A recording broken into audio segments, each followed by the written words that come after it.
छत्तीसगढ़ के high profile drugs case में आज आरोपियों की पेशी हुई।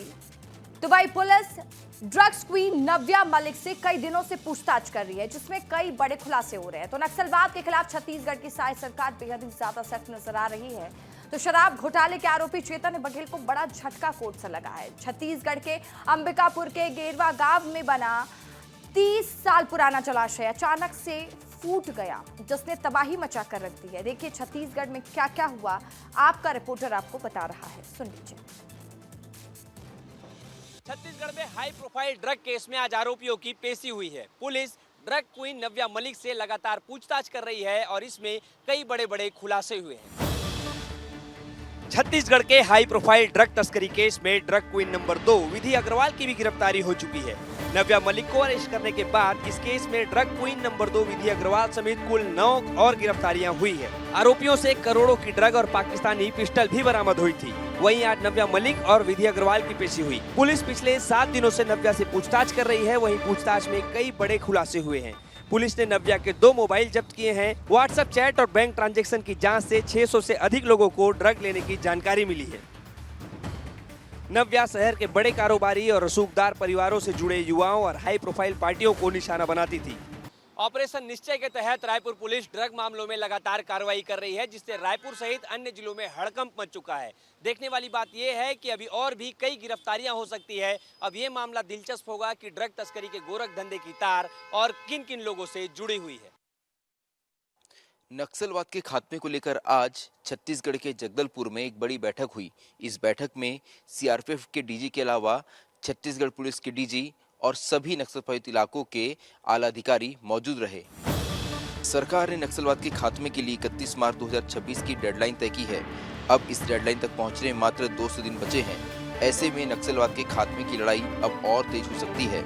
इस अंतिम लड़ाई की रणनीति बनाने आज जगदलपुर के ऑफिसर्स मेस में सीआरपीएफ और पुलिस के अधिकारियों की एक बड़ी बैठक हुई। इस बैठक में छत्तीसगढ़ के अलावा अन्य राज्यों से भी सीआरपीएफ के बड़े अधिकारी पहुंचे।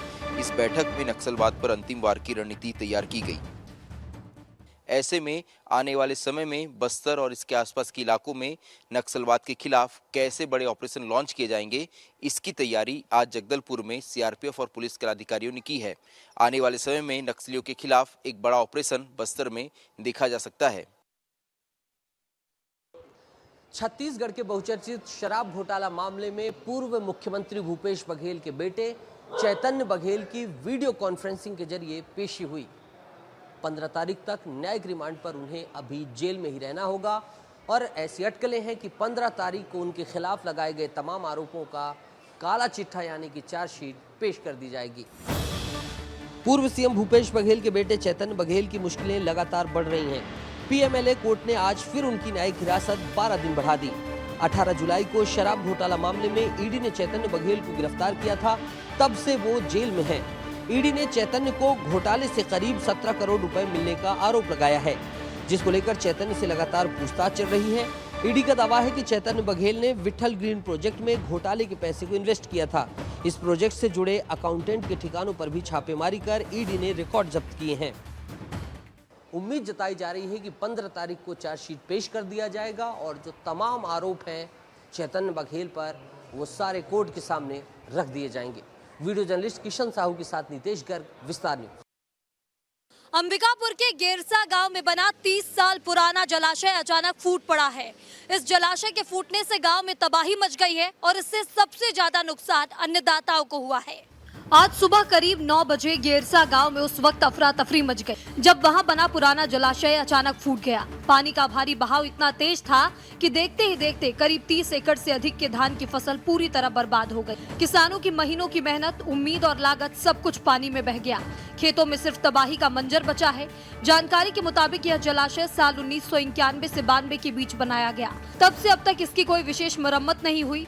ग्रामीणों का कहना है कि उन्होंने पहले ही जलाशय की हालत को लेकर अधिकारियों को सूचना दी थी, लेकिन कोई कार्रवाई नहीं की गई। बारिश का मौसम है, ऐसे में किसानों के लिए इस बार आफत आसमान से नहीं बल्कि सिस्टम से बरसी है। अब देखने वाली बात होगी कि आखिर किसानों को उनका मुआवजा मिल पाता है या फिर केवल कागजों में ही खानापूर्ति के लिए कार्रवाई कर दी जाती है। छत्तीसगढ़ में अब धर्मांतरण के खिलाफ ग्रामीण एकजुट होकर मुहिम चला रहे हैं। ग्रामीणों ने अब किसी भी पास्टर या ईसाई के गांव में प्रवेश पर रोक लगा दी है। गांव के बाहर निर्देश का एक बड़ा बोर्ड भी लगाया गया है। कांकेर जिले के सरोना विकासखंड के ग्राम मुसुरपुट्टा के ग्रामीणों ने मतांतरण का विरोध करते हुए गांव में पादरी, पास्टर और धर्म परिवर्तित कर चुके लोगों के प्रवेश पर रोक लगा दिया है। गांव में पास्टर और पादरियों के प्रवेश पर प्रतिबंध का बोर्ड लगाया गया है। ऐसा करने वाला यहां जिले का 7वां गांव बन गया है।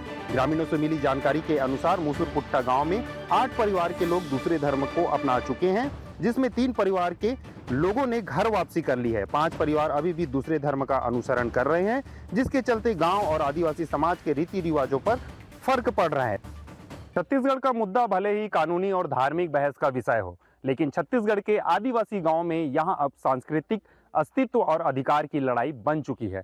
सवाल यहां भी है कि क्या ऐसे स्थानीय प्रतिबंध संविधान की भावना के अनुरूप है या यहां किसी और विवाद को शुरुआत देता है। तामेश्वर सिन्हा, विस्तार न्यूज, कांकेर।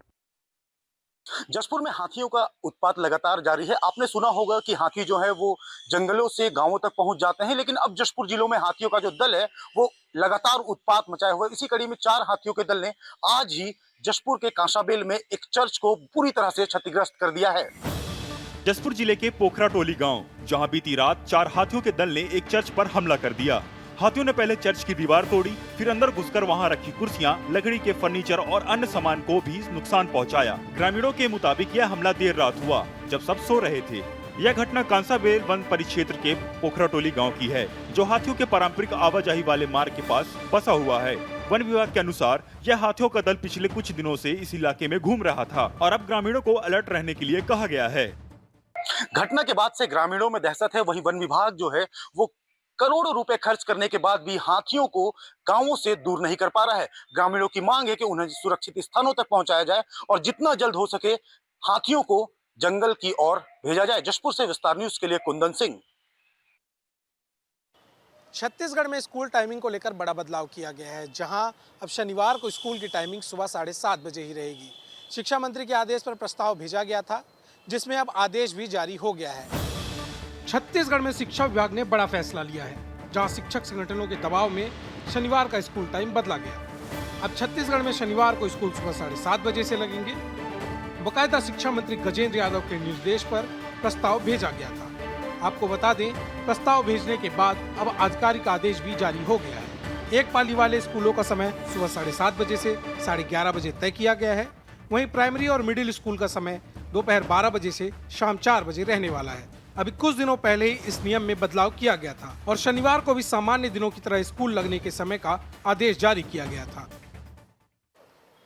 शिक्षा विभाग के इस आदेश का शिक्षक संघ ने पूरा स्वागत किया है, लेकिन अब यह देखना दिलचस्प होगा कि स्कूल की टाइमिंग बदलने के बाद बच्चों की दिनचर्या और पढ़ाई पर कितना असर पड़ता है। सक्ती जिले के बाराद्वार नगर पंचायत का तालाब, जिसे संवारने के लिए 67 लाख रुपए की स्वीकृति कराई गई थी, जो योजना भ्रष्टाचार की भेंट चढ़ती दिखाई दे रही है। तस्वीरों में देख सकते हैं आप कि तालाब की स्थिति जस की तस है। ना तो यहाँ किसी भी प्रकार की सौंदर्यीकरण का काम हुआ है, ना ही तालाब की काई हटी है। वार्ड नंबर 7 के तालाब के सौंदर्यीकरण के लिए 67 लाख रुपए स्वीकृत किए गए थे, लेकिन शिकायत है कि ठेकेदार ने काम अधूरा छोड़ दिया और तालाब की हालत जस की तस है।